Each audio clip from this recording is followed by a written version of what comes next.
Hello and welcome to this week's news bulletin from the Christian Institute. Scores of doctors who approved abortions without knowing anything about the women involved have not faced any disciplinary action, according to a Daily Mail report. In 2012, an investigation by the Care Quality Commission found that dozens of doctors illegally pre-signed blank abortion consent forms. But according to a Freedom of Information request, the 67 doctors have not been disciplined, despite being referred to the General Medical Council. Under current abortion laws, 2 registered medical practitioners must certify that they are of the opinion, formed in good faith, that at least one of the legal grounds for abortion exists. Labour MP Jim Dobbin said the case makes a mockery of the Abortion Act. This is a clear evidence of the abortion-on-demand culture throughout the medical establishment.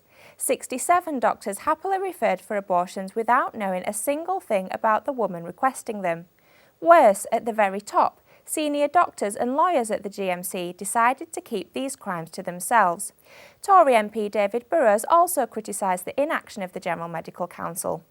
It says something about how sinister and unaccountable abortion practice in the UK has become that such a large number of doctors could brazenly break the law and the most senior medical establishment in the land omit to refer their crimes to the police.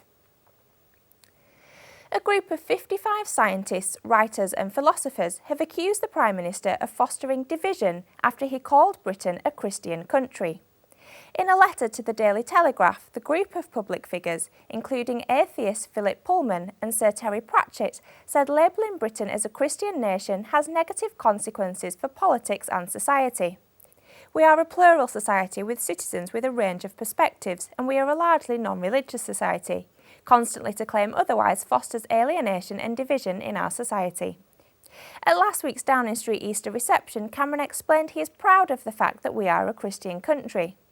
In an article for the Church Times, he also highlighted the role that faith can play in helping people to have a moral code. Attorney General Dominic Grieve backed David Cameron's comments and said the letter's authors were deluding themselves. As I go around and look at the way we make laws, and indeed many of the underlying ethics of society are Christian-based, and the result of 1,500 years of Christian input into our national life.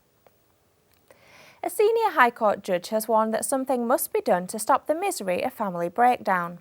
Sir Paul Coleridge, who is retiring from the family division, said family court judges had a unique experience and should not be afraid to speak out. He made the comments at his retirement ceremony at the Royal Courts of Justice in London. I know how consoling and good a good marriage can be, and also how ghastly family breakdown can be. Something can and should be done to stem the tide of family breakdown.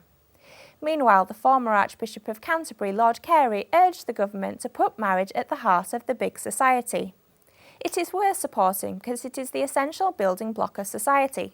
Too often, marriage is seen as a romantic day of celebration, but it is a lifetime of self-sacrifice and choosing to put others first. This week, politicians in Colorado have approved 2 bills which seek to restrict the sale of edible cannabis, only months after a law legalising the sale of the drug for recreational use came into force.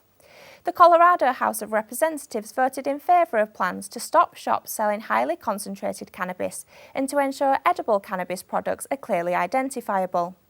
Earlier this year, 2 deaths were linked to people eating foods containing the drug. Ben Court, director of the Colorado Center for Dependency, Addiction and Rehabilitation, criticised the move.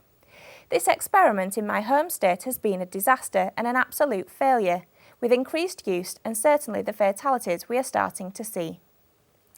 And finally, a best-selling Christian author who was born with no arms or legs has appeared in New York's Times Square to promote an anti-bullying message. Nick Vujicic met scores of tourists and fans as part of his 10,000 Hugs tour.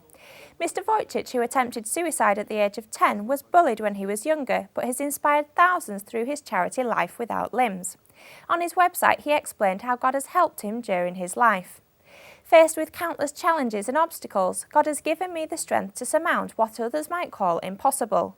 My greatest joy in this life is to introduce Jesus to those I meet and tell them of his great desire to get to know them personally by allowing him to become their Lord and Saviour. That's what Life Without Limbs is all about. Mr. Vujicic is now a New York Times best-selling author, and as a worldwide speaker, he has visited over 40 countries. The Australian-born speaker has previously held a Guinness Book of World Records title for hugs, taking part in over 1,700 hugs in 1 hour.